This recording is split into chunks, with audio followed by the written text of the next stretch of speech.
Muy buenas tardes, bienvenidos a todos.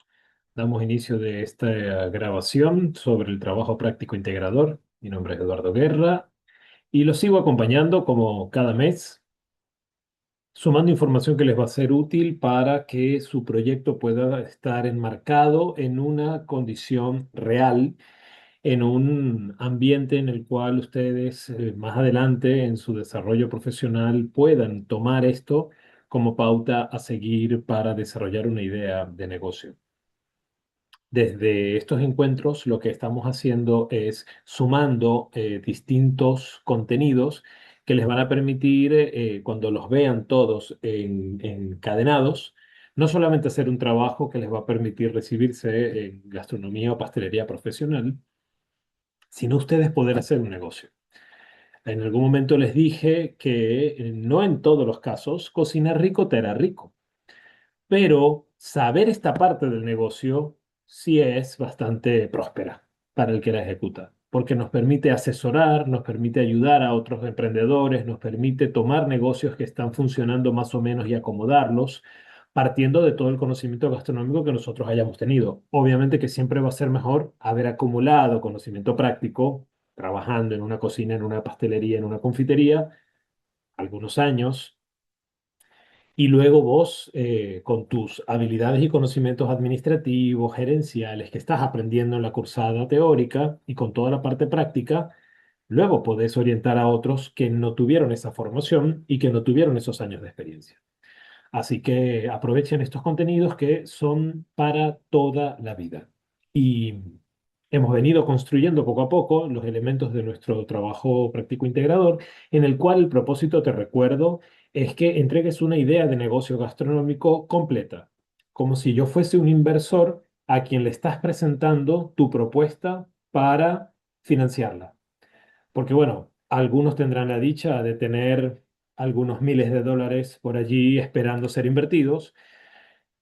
En otros casos es completamente viable buscar esos inversores, porque hay mucha gente que sí le sobra esos miles de dólares y quisiera ponerlos a trabajar en algo. Así que por eso está bueno desarrollar lo que llamamos los planes de negocio, porque cuando nosotros tenemos un plan de negocio claro, podemos ofrecerle esta idea a alguien que quiere poner su dinero a generar más dinero. Así que de eso se trata.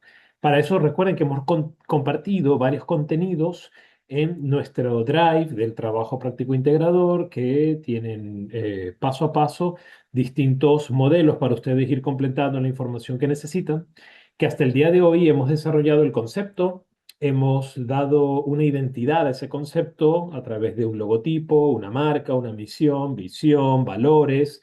Hemos definido algo, lo que es la propuesta gastronómica específica, incluso ya lo ubicamos en el mapa. Y el propósito para continuar, y quiero enmarcarte el tema que hoy vamos a trabajar y durante este mes vamos a desarrollar, que, que va a ser un mes cortito, porque les voy a dar solamente 2 semanas para esta parte del trabajo, es más o menos pensar en el equipo. El organigrama, que esto parece muy rápido y muy poético, ¿no? Pero cuando vos estás armando un negocio, la gente no es algo práctico y rápido, porque dependemos de gente para hacer este trabajo y lo hacemos para la gente. Entonces, armar el equipo no es reunir a un grupo de personas.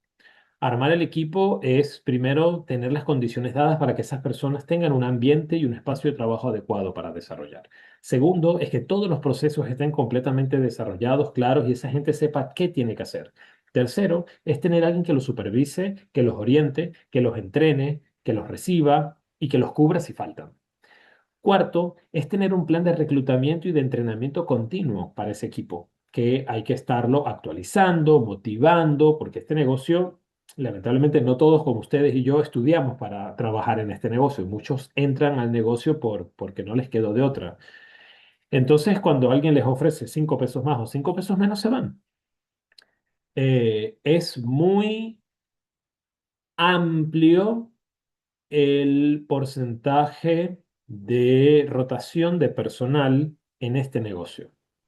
Es difícil mantener a un equipo trabajando contento todo el tiempo, porque siempre hay competencia que puede ofrecer un poco más, un poco menos, porque la gente se aburre y quiere hacer otras cosas, ya que tal vez pudiéramos tener un concepto de la gastronomía muy romántico y poético, donde pensamos que todos los días voy a hacer una receta diferente, que todos los días voy a hacer lo que me encanta, que todos los días voy a atender a las mismas personas. Y no es así. Vos tenés un menú, muchos platos, muchas elaboraciones. Tal vez no desarrollas un plato de principio a fin, sino que cada parte, cada miembro del equipo hace una parte de esos elementos y luego alguien más las completa. Tal vez en tu turno solo se produce y en el turno de la noche es que se vende, o en el turno de la noche se produce para vender en el turno de la mañana, como en las confiterías, en el turno de la madrugada. Así que bueno, el equipo es un tema.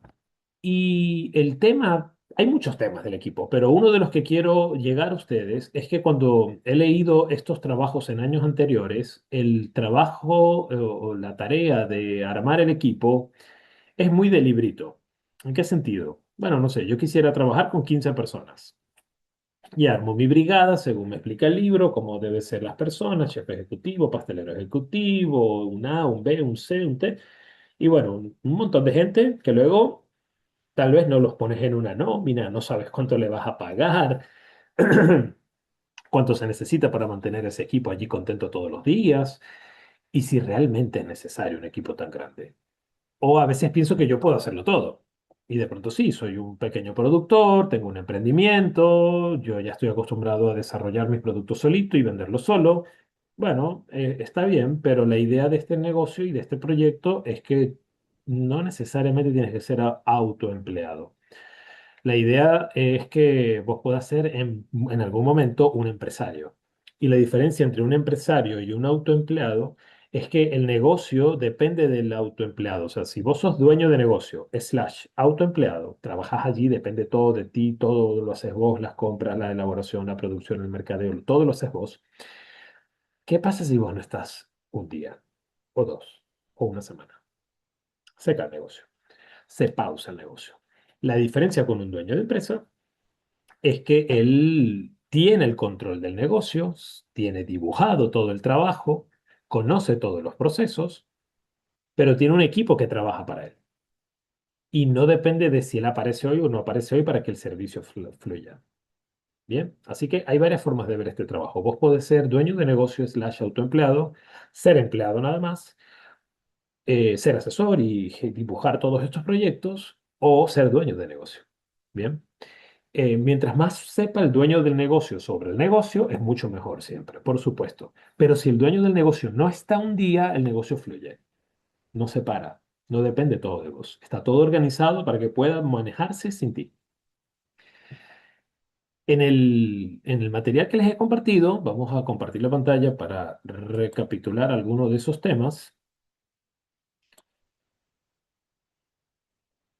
Bien, aquí tenemos uno de esos contenidos que es el punto que hoy debiéramos trabajar. Bien, que es el organigrama del personal, necesario según las características del proyecto. Entonces, aquí se nos va a pedir en esta parte del negocio o del trabajo también, hacer un gráfico y desarrollar todas las funciones de cada puesto. Tener en cuenta el horario en que se desarrollará la actividad, la capacidad del local y la cantidad de cubiertos. Y estos dos puntitos quedan así como en el aire, pero atenti, porque no son dos puntitos nada más como en el aire. Muchos nos quedamos solo con dibujar el organigrama como lo aprendemos en nuestro manual.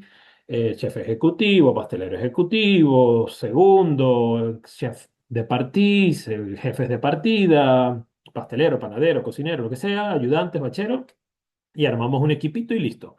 Pero atentos, porque el equipo está en función de la capacidad del local y de la cantidad de cubiertos que se quieren vender o de productos. Bien, así que en caso de brindar servicio de catering, considerar el personal para la producción. Asignarse a un puesto los integrantes y el resto queda vacante.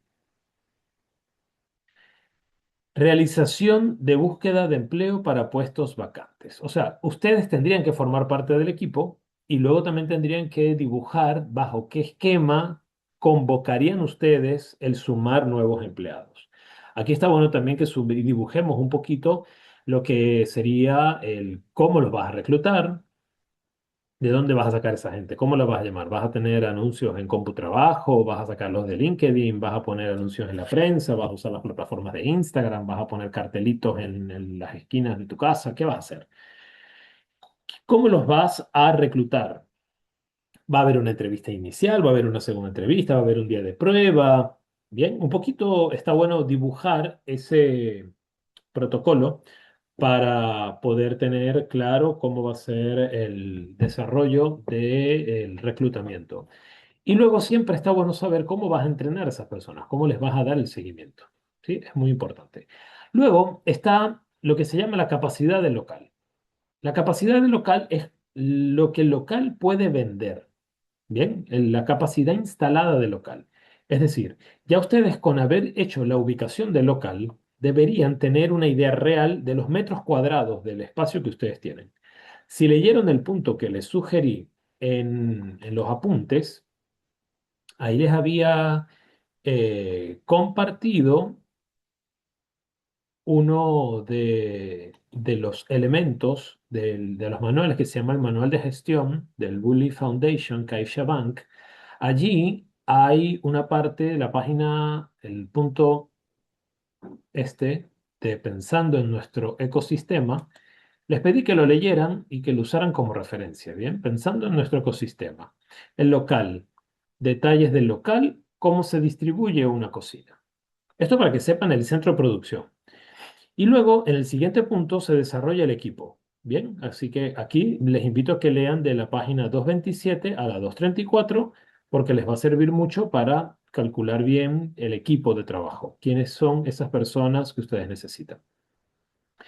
Pero bueno, cuando desarrollamos esto de la capacidad de local y la cantidad de cubiertos, es muy importante considerar que la capacidad instalada está en función de dos factores. Uno, de qué tanto vos podés producir según el tamaño de tu espacio de producción y qué tantos turnos y personas vas a querer allí para atender. No es lo mismo un local que trabaja un solo turno, un local que trabaja dos turnos o un local que trabaja todo el día, porque ahí vas a tener que hacer varios horarios.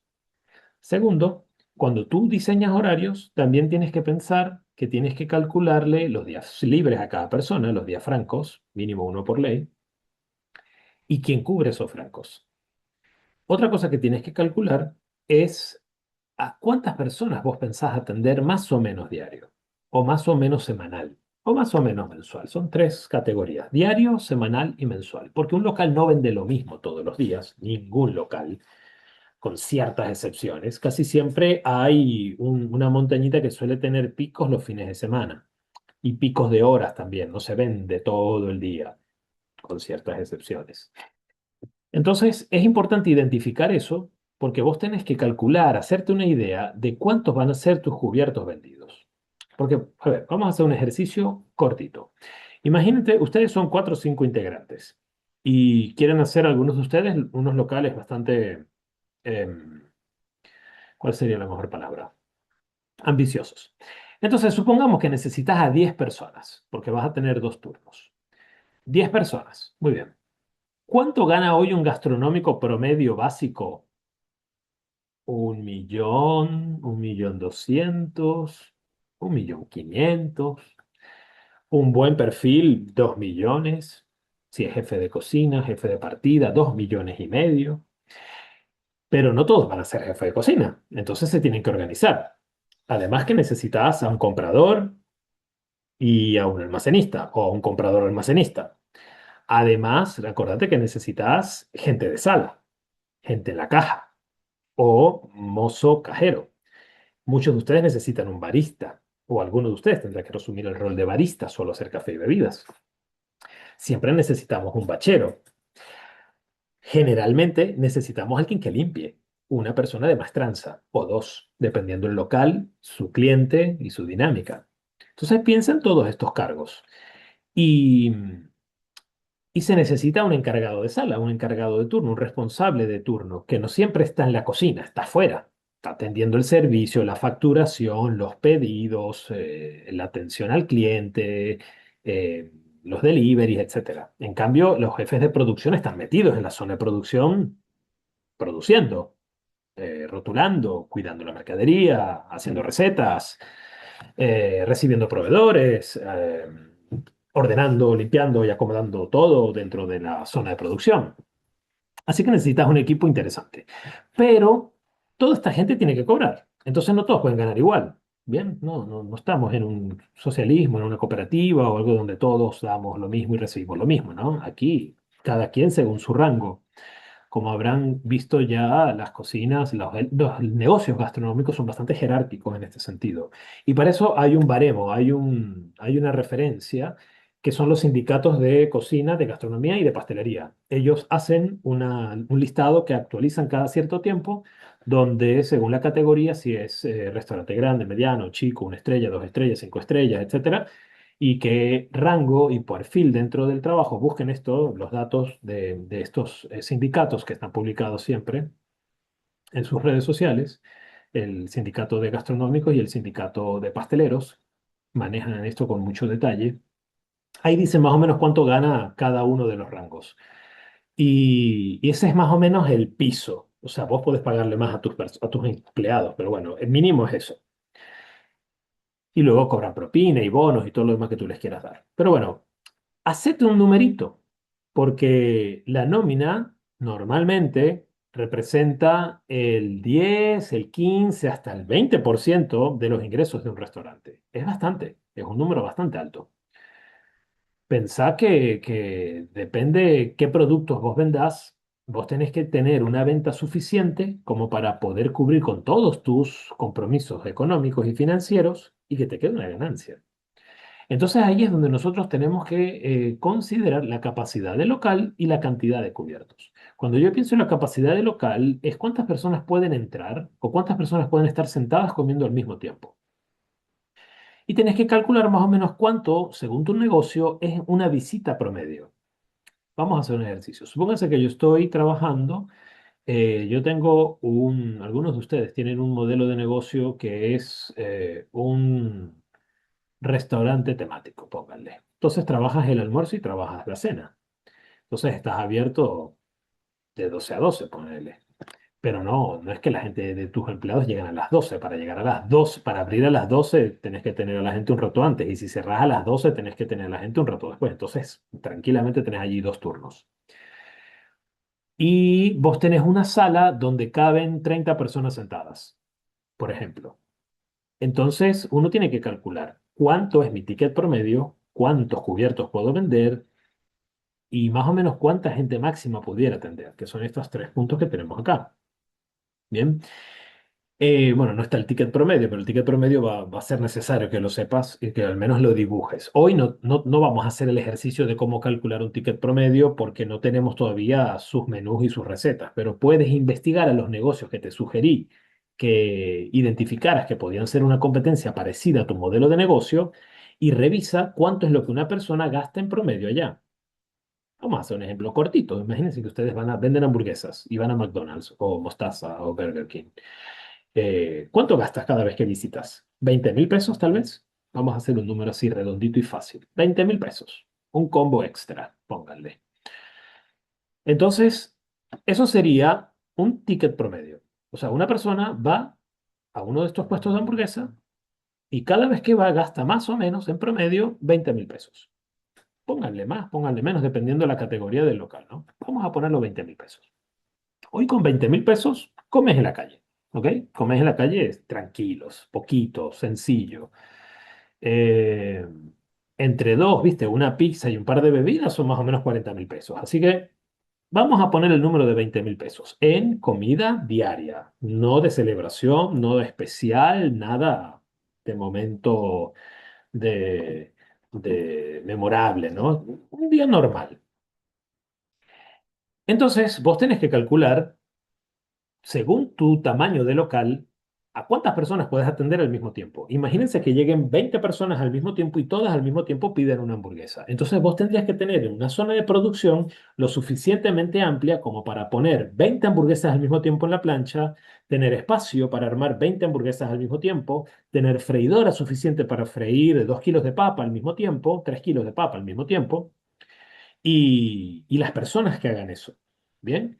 Entonces, ¿cuánto tiempo sería desde que yo tomo la orden hasta que yo saco la hamburguesa? Depende de tu organización, pero pueden ser 15, 20 minutos normalmente en un local de comida rápida. 20 minutos con toda la furia. En un local menos. Y media hora si es hamburguesas de autor, qué sé yo. Y sin embargo, es mucho. Ahí depende la estrategia, ¿no? Si yo quiero que la gente se quede sentada en el local tomando cerveza, vino antes de comer y después de comer un postre y se queden, no sé, hora y media, 2 horas, o que yo quiero que se sientan, en 15 minutos tengan la comida, en 10 minutos tengan la comida, comen en media hora, 45 minutos de su visita y así libero la silla, libero la mesa, ¿no? Entonces, la dinámica de mi tipo de negocio me hace caer en qué tanto tiempo tarda alguien comiendo dentro del negocio. ¿Cuánto tiempo tardo en producirle esa comida, en servírsela, en el que la disfrute y en que yo recoja la mesa, le cobre y él se vaya? Y más o menos cuánto va a gastar esa persona. Porque luego de cuánto va a gastar esa persona, vos comenzás a hacer tus numeritos. Entonces, supónganse que yo tengo un local donde está diseñado para que la gente vaya y se sienta a comer hamburguesas. Y yo tengo 30 sillas. Entonces, si el local está lleno, pueden haber 30 personas sentadas. Imagínense adicional que yo tengo un servicio de delivery con las plataformas. Entonces, yo tengo pedidos entre cierto rango de horas según mi capacidad. Entonces, tal vez si yo soy muy popular, puedo vender 100, 150, 200 hamburguesas solo por pedidos para llevar o más por noche. Entonces, es eso más la cantidad de personas sentadas. O takeaway, ponele, que vos elaborás, la persona viene y la retira. Entonces yo sumo, yo hago ese ejercicio, ¿no? Primero, ¿qué tantas puedo hacer? Y ahí me ordeno qué tantas realmente puedo servir, hablando de hamburguesas. ¿Y qué tantas veces en el día yo puedo hacer eso? Entonces yo diría que si yo abro, vamos a hablar de que son hamburguesas, ¿verdad? Y yo abro a las 12 y cierro a las 12 de la noche. Y yo máximo atiendo a 30 personas sentadas. Y una persona más o menos desde que llega, pide, se come, paga y se va, tarda 1 hora en mi local. Entonces, ¿a qué hora come la gente hamburguesas? De 12 a 3 y luego tal vez de 7, 8 a 11. Digamos que son esas dos franjas horarias. Por eso ustedes ven que estos locales que venden hamburguesas, luego meten helados, meten cafetería, meten cositas, porque ¿qué vendes antes de las 12 y qué vendes después de las 4 hasta las 8? Entonces se resuelve en el menú así, por eso hay que pensar esto como un negocio, no solo como un arte, ¿no? Estoy hablando de un negocio básico para que todos entiendan, ¿no? Podemos llevar esto a la panadería, a la pastelería, a la cocina fina, no importa. El ejemplo sirve para todos. Entonces, yo no voy, yo pudiera sentar a 30 personas por hora y atender tal vez 20 más, digamos, por pedido. Vamos a poner un número suave de 50 personas por hora, que es un buen número, sin embargo. Y supongamos que yo logro llenar 3 veces la sala al mediodía y llenar 3 veces la sala en la noche.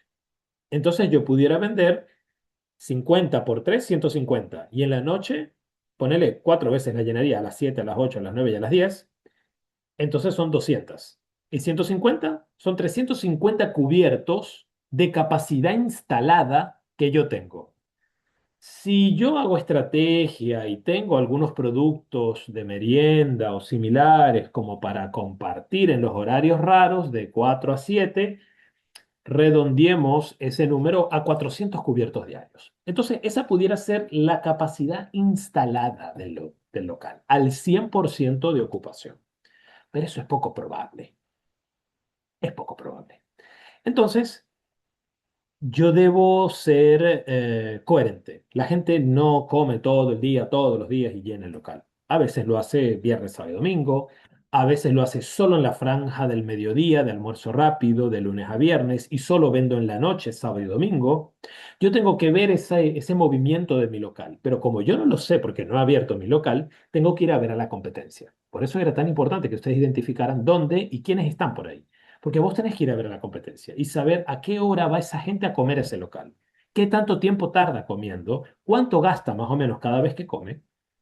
¿Y cuáles son los picos de ventas de ese local? ¿Cuáles son las horas? Si vos tenés una confitería, ¿vendés bizcochitos todo el día?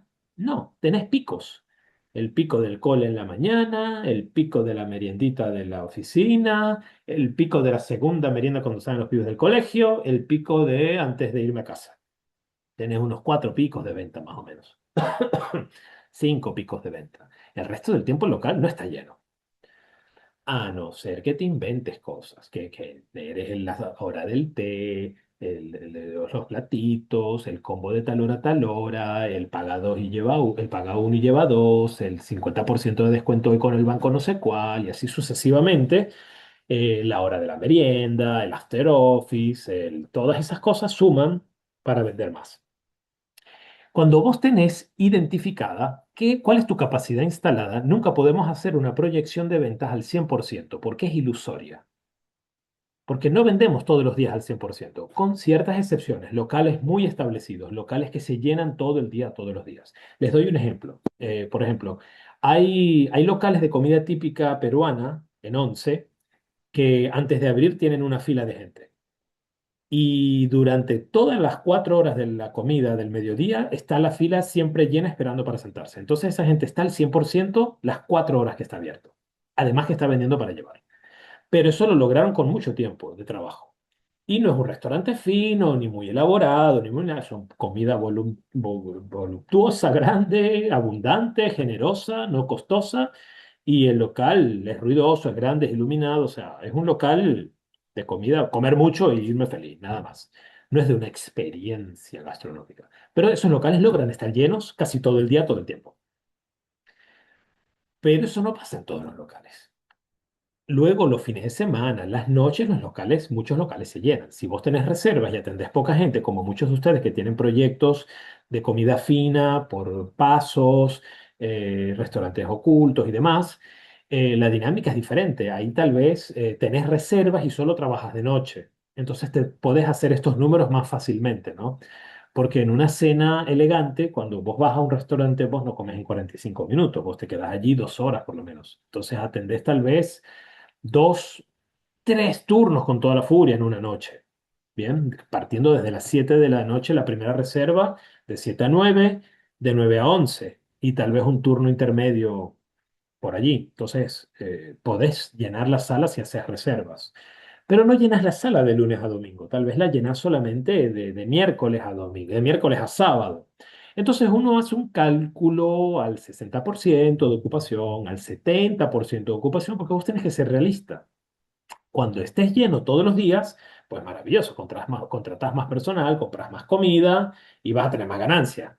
Pero si no, no pasa nada. Vos tenés tus números calculados y tus costos y tu personal como para poder trabajar al 70% de ocupación. Luego va a venir todo un trabajo de mercadeo, que es el siguiente punto. Bien, pero por ahora vamos a meditar en estos aspectos que les estoy mencionando en este momento. Entonces, ¿qué tareita tenés? Tenés que identificar, según el espacio de tu local, cuánto de ese local vas a dedicar a la sala. Una vez que dibujes la sala, ¿qué tantas personas se pueden sentar al mismo tiempo? Y si vas a tener o no servicio para llevar o servicio takeaway. En el caso de que tengas una vitrina de exposición de productos como cafetería, como muchos de ustedes tienen sus proyectos de cafetería y pastelería, y lo que tenés es una vitrina y la gente pasa, compra y se lleva, muy bien, hacete el ejercicio, anda a un lugar así y vos sacate el cálculo, ¿qué tantas personas podés atender en una hora? Porque las personas, viste, tienen que pedir, tenés que sacar el producto, empacarlo, cobrarle. Eso no se hace así en un instante. O sea, hay un límite de tiempo por persona. Si piden un café, cuánto tarda en hacerse el café, cuánto tardo en armarle la bandejita. O sea, eso lleva tiempo. Supone que vos estás en un lugar con una vitrina, con una ventanilla donde haces este tipo de servicios, si sos panadería, pastelería. Bueno, ¿qué tantas podés hacer en una hora? ¿Cuántas personas puedes atender en una hora? ¿Y qué tantos productos se pueden llevar en una hora? Y luego ahí vos ves la capacidad de mantener llena esa vitrina para que tantas personas por hora se lleven. Y que en estas ventanitas y vitrinas no pasan llenas todo el día. Vos tenés picos de ventas. Entonces, calculate esos picos de ventas en el transcurso de las horas para poder validar qué tanto vas a vender. Tenés que identificar tu cantidad de cubiertos, porque eso te va a dar la cantidad de comida que tenés que hacer. Y esa cantidad de comida en la cantidad de espacio que tenés es la que te va a ayudar a saber cuántos cocineros o pasteleros necesitas tener en tu local. Por ejemplo, una confitería, panadería, mínimo necesita un panadero, mínimo, que hace los panes y los productos laminados todo el día, un turno de 8 horas todos los días. Mínimo necesitas un pastelero que hace todos los productos cremosos, galletitas, pasteles y postres fríos, etcétera. O uno que haga los dos, si es más artesanal y es en pequeña cantidad. O al menos dos que hacen ambas cosas y se turnan en dos turnos. Necesitas alguien que limpie y ordene una maestranza que te haga el servicio de todo el local, por lo menos, ideal, ojalá. Necesitas mínimo una cajera por turno, si tenés dos turnos. Necesitas un encargado o dos por turno, que los encargados cubren a las cajeras. Los panaderos pasteleros van a tener un franco y ese día hay uno solo. Ponele que los panaderos y pasteleros tienen un ayudante y luego está uno que hace las compras, los pedidos y todo lo demás. Entonces, un local chiquito, mínimo, tiene siete, ocho personas. Mínimo, para que tengan una idea. Siete, ocho personas. Ahora, un restaurante es otra historia. En un restaurante puedes tener una brigada de 40 personas, de 100 personas, contando los eventuales. Igual, una confitería grande tiene un batallón de gente. Tiene un panadero, un hornero, uno, dos, tres laminadores, uno que solo hace pastelería, una persona, dos personas que solo lavan bandejas, lavan, ordenan, bacheros, ponele. Tenés a los que ensamblan todo, o sea, puedes tener un equipo bastante grande también según el negocio. Por eso vos tenés que calcular tu zona de producción y qué tantas personas querés vender. Eso es importante en este punto y escríbanme si tienen dudas, les doy asesorías privadas, ordenamos un poquito la agenda y aclaro sobre estos temas. Porque es muy importante no solamente en este punto escribir el organigrama, listo, chao, profe, entregué, sino saber qué cantidad de cubiertos pensás vender y qué capacidad instalada tiene el local y cuál es tu proyección de ventas basada en la cantidad de cubiertos y en un número que nos sale aquí que se llama el ticket promedio. Que el ticket promedio es lo que una persona normalmente va a gastar cuando va a comer a tu local. Porque todos esos números me van a dar un estimado de ventas diaria, un estimado de ventas mensual, un estimado de ventas semanal y mensual, diario, semanal y mensual. Y eso me va a permitir a mí saber más o menos con cuánto cuento para trabajar y si de ese monto yo puedo pagar salarios, pagar comida, alquiler, agua, luz, gas, etcétera. Y si me va a quedar ganancia. Bien, entonces tengo que jugar con estos números en este punto de mi trabajo. Bien, era un poco el resumen de lo que quería darles en esta parte. Cantidad de cubiertos, capacidad de local y el ticket promedio. Y en función a eso, ¿qué tantas personas voy a tener trabajando y sirviendo? Bien, lean la parte teórica que les compartí. Ustedes también en sus contenidos del libro tienen información al respecto sobre esto y me pueden escribir cualquier duda o pregunta que tengan. Aparte, hoy quería compartirles también otro punto. Este punto es importante también. Quiero validar el manejo de lo que es el concepto del negocio, porque he estado escribiéndome ida y vuelta con muchos de ustedes y, y bueno, no siempre logré el objetivo. Entonces, quiero validarlo con ustedes para que quede claro. Cuando yo desarrollo mi modelo de negocio, yo debo elegir qué tipo de gastronomía voy a hacer. Y hay muchas opciones para hacer. Entonces, en función de esas opciones, yo tengo que elegir alguna que se ajuste a mi modelo de negocio. Bien, cuando ustedes dicen cocina de autor, gastronomía gourmet y todo eso, están hablando de platos parecidos a lo que estoy enseñando aquí. Vajilla linda, herramientas, servicio en la mesa, productos con muchas elaboraciones, platos bien elaborados y montados, texturas, altura y otra serie de componentes. Pero más importante que eso es volver un poquito atrás, porque ya en un mes ustedes ya tienen que desarrollar el menú y las recetas. Entonces, ahí es donde es importante entender, si yo voy a hacer cocina clásica, amigos, es cocina clásica. La cocina que ustedes están aprendiendo en la escuela. Es Escoffier, es Carême, es Bocuse, es el práctico, es cocina de libro. Cocina clásica francesa, cocina clásica mediterránea, cocina clásica latinoamericana, cocina clásica china, ¿ok?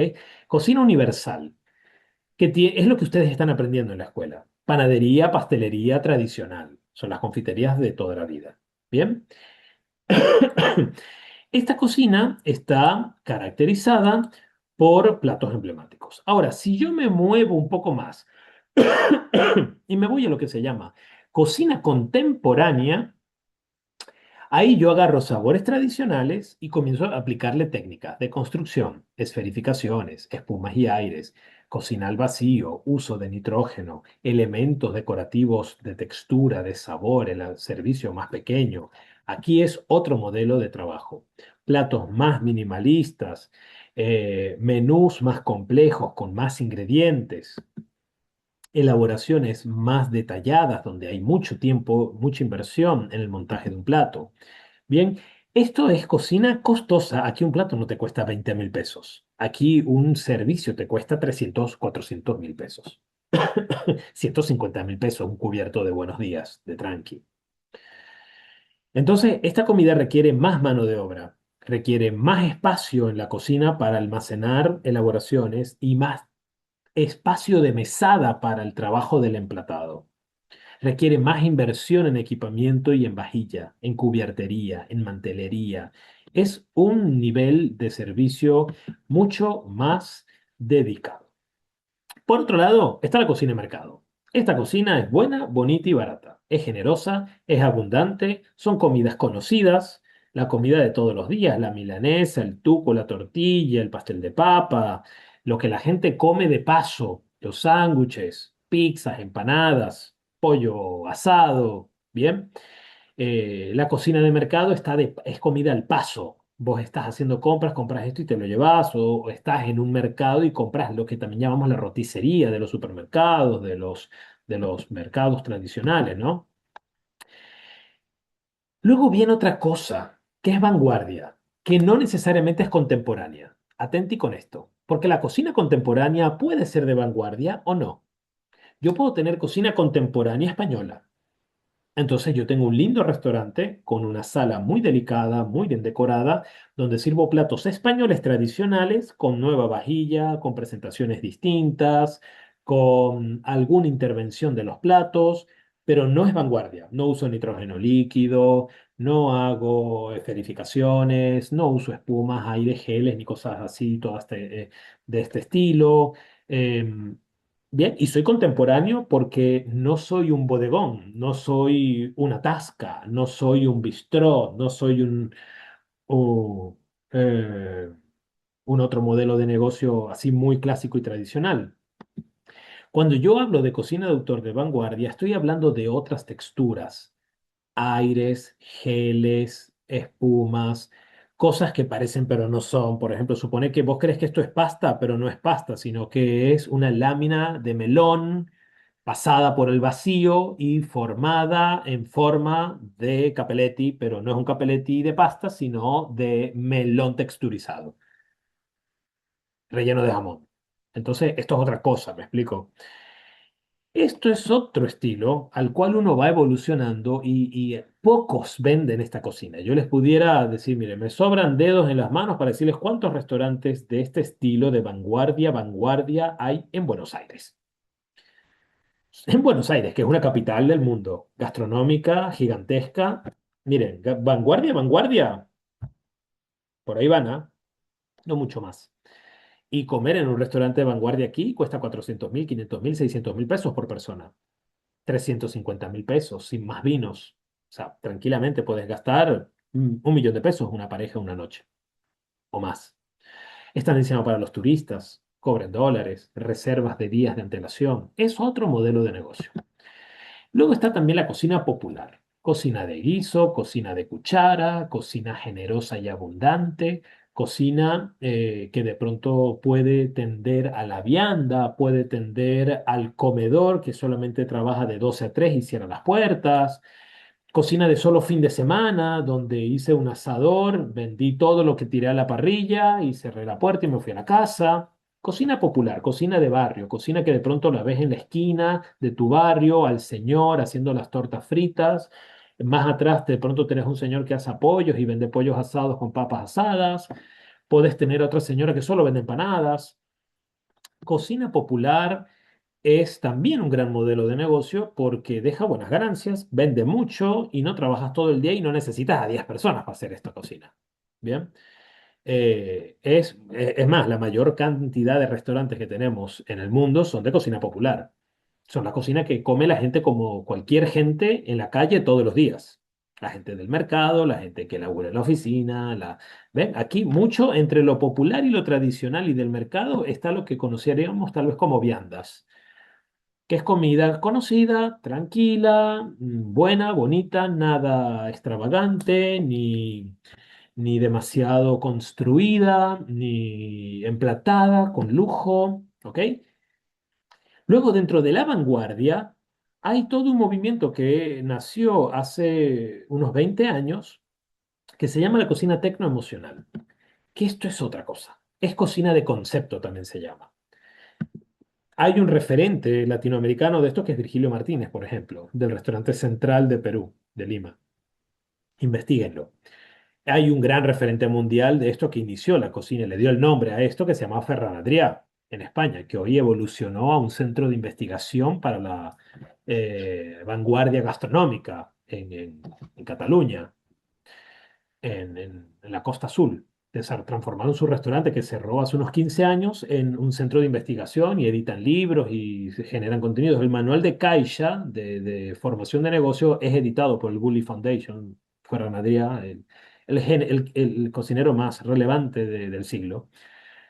Y él desarrolló este concepto de lo tecnoemocional. ¿Por qué tecnoemocional? Porque usamos herramientas tecnológicas no necesariamente muy extrañas para generar reacciones emocionales en el comensal. Por ejemplo, aquí ustedes tienen uno de sus platos clásicos que fíjense, nace de un concepto, bien, donde él se pregunta, ¿cómo puedo yo hacer un ratatouille?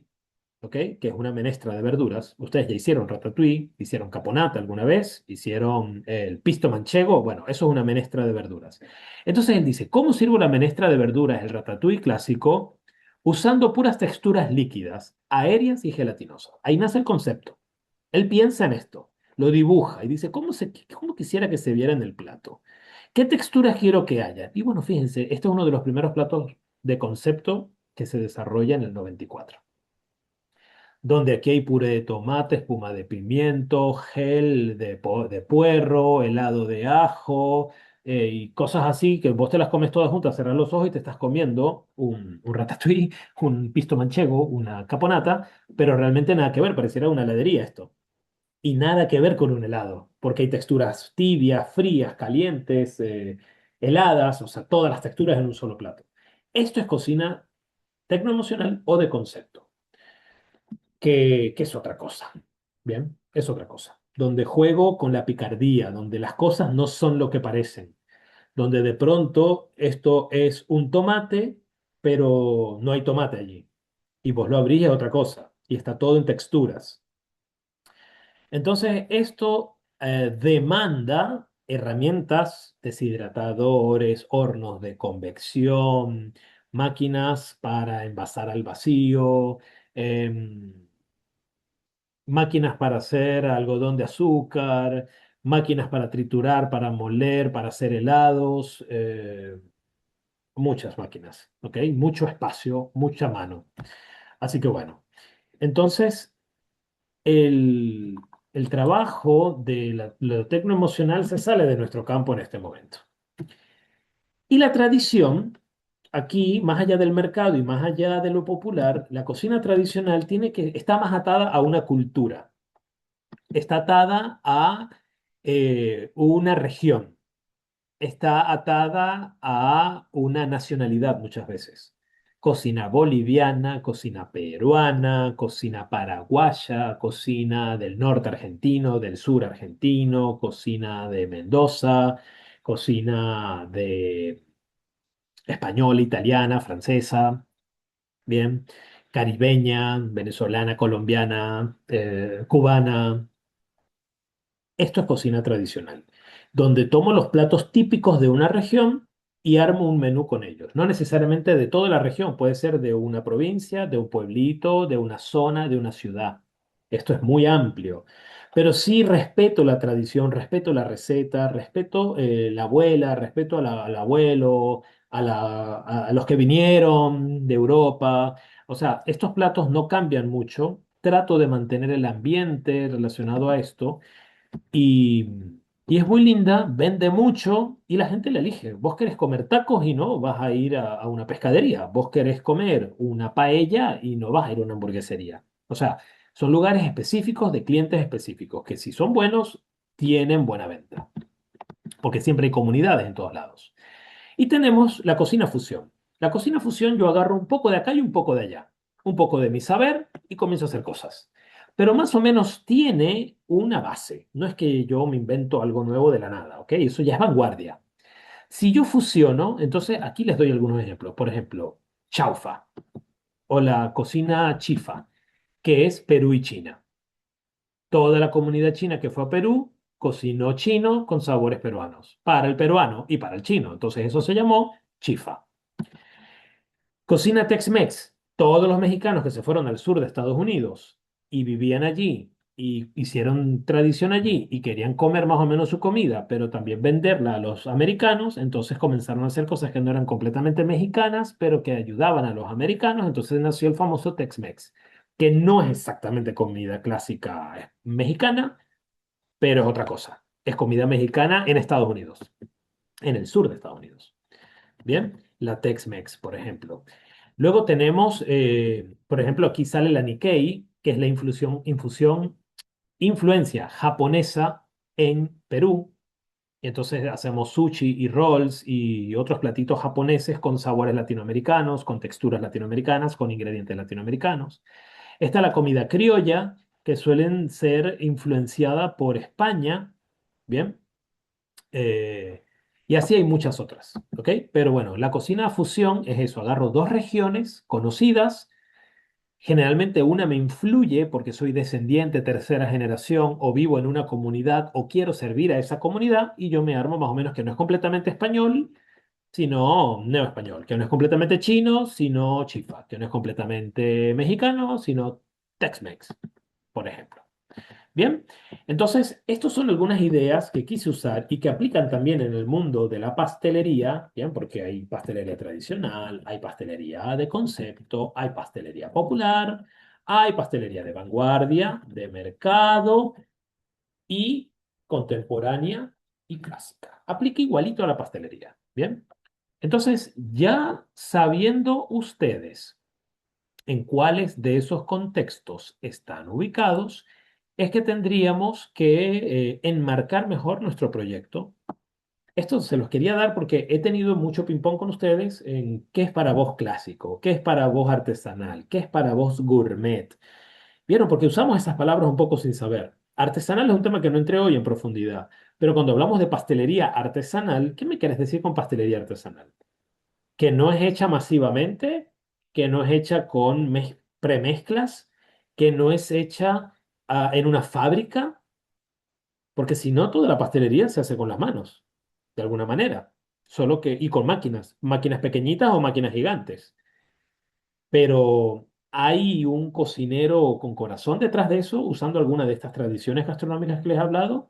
¿O es una franquicia internacional o es una corporación gigantesca, Arcor, no sé, Nestlé, que produce comida a millones de toneladas? Entonces, artesanal e industrial sí tiene un poco que ver con ingredientes de calidad en lo artesanal, selección de proveedores, impronta del autor, y lo industrial es más homogéneo, todo igual, todo siempre lo mismo, hecho en gran escala, en grandes centros de producción, por un batallón de personas y tal vez detrás de él no hay una persona, un corazoncito, sino muchas personas, un ingeniero de tecnología, un bromatólogo, un chef, un ingeniero de los alimentos y un montón de gente metiendo la mano para sacar productos, como todo lo que compramos en un kiosco, por ejemplo, como todo lo que compramos en productos empacados en los supermercados, ¿ok? Eso ya no es artesanal. Para que tengamos una idea, ¿de acuerdo? Pero los laminados, cuando vos haces croissants, medialunas, en una confitería, no las hace un señor a palote. Hay máquinas para hacer todo esto. Y no hace 20 medialunas, tal vez hace 2000 medialunas al día. Entonces, hay una producción, hay unas máquinas, no es tan artesanal, ¿bien? Como que está el señor en su casita haciendo tres bandejitas cada 2 horas. O sea, ¿me explico? Entonces, agarremos bien el concepto que de pronto pensamos que vende el llamarme panadería, pastelería artesanal o una experiencia gastronómica gourmet. ¿Qué quieres decir con una experiencia gastronómica gourmet? ¿Qué es gourmet? ¿Es costoso? ¿Es poca comida en el plato? ¿Es algo no tradicional? ¿Qué es gourmet? No es comida de todos los días, ¿no, gourmet? Solamente comida especial con vestido y ropa fina, el perfume más caro. De pronto yo me puedo hacer un omelette gourmet en mi casa. Tengo un vajilla especial, tengo los mejores huevos de granja orgánicos, lo hice con una sartén de cobre, soy profesional gastronómico de 30 años, lo hice perfecto y es un omelette gourmet para mí en mi almuerzo de hoy. Entonces, atenti con esos términos porque tenemos que meterlos mejor. Por eso les di toda esta previa y quiero que la vuelvan a ver. Y el que quiera más información, pregúnteme y le doy bibliografía de cada uno de los estilos de gastronomía que les mencioné para que se den... esto es arte también. La gastronomía, muchos opinamos que es un arte y podemos nadar en ese arte viendo las obras de otros. Siempre es bueno tener una inspiración, como les pedí, que se buscaran a un chef, a un negocio y a unos que se parezcan a lo que ustedes hacen, porque es bueno tener una referencia, es bueno tener alguien que te inspire. Eh, te ayuda, ¿bien? Te ayuda a desarrollar tu concepto y también aprender de otro. No necesariamente copiar. Hay quienes solo lo aprenden para copiarlo, también se vale, pero cuando yo quiero crear, no puedo copiar. Entonces tengo que haber visto todo y probado todo para agotar las alternativas y decir, ahora a partir de aquí voy a crear algo diferente. Así que cualquiera de estas tradiciones que he hablado gastronómicas pueden ser de autor, porque tal vez las escribís vos con tu puño y letra, con tu impronta, con tus pensamientos, aunque sea cocina tradicional, aunque sea de mercado. No agarraste un recetario, no compraste un libro de IGA y hiciste esas recetas, no compraste el libro de manual de Bocuse y lo estás copiando, o Ferrandi, o Paulina Cocina, o lo que sea. O sea, vos estás creando tus recetas, eso es autor. No importa que hagas pastelería en tu casa, haciendo tortas de cumpleaños, 5 pasteles el fin de semana, perfecto. Esa es tu capacidad instalada, maravilloso. Eso te da, te paga tu salario, maravilloso. No necesitas empleado ni maestranza ni nada, perfecto. Sos vos, auto, empleado, dueño de negocio y todo también se vale. Y de pronto para eso, vos escribiste tus recetas. Tal vez las has ido mejorando a lo largo de tu carrera. Y eso es autor. Bien. Entonces, con esto redondeo el tema de este mes. El equipo va a depender de el servicio y el servicio está condicionado a qué tanto espacio tengo para producir y para vender. Y luego, el equipo también va a estar condicionado a si voy a tener suficiente para pagarle.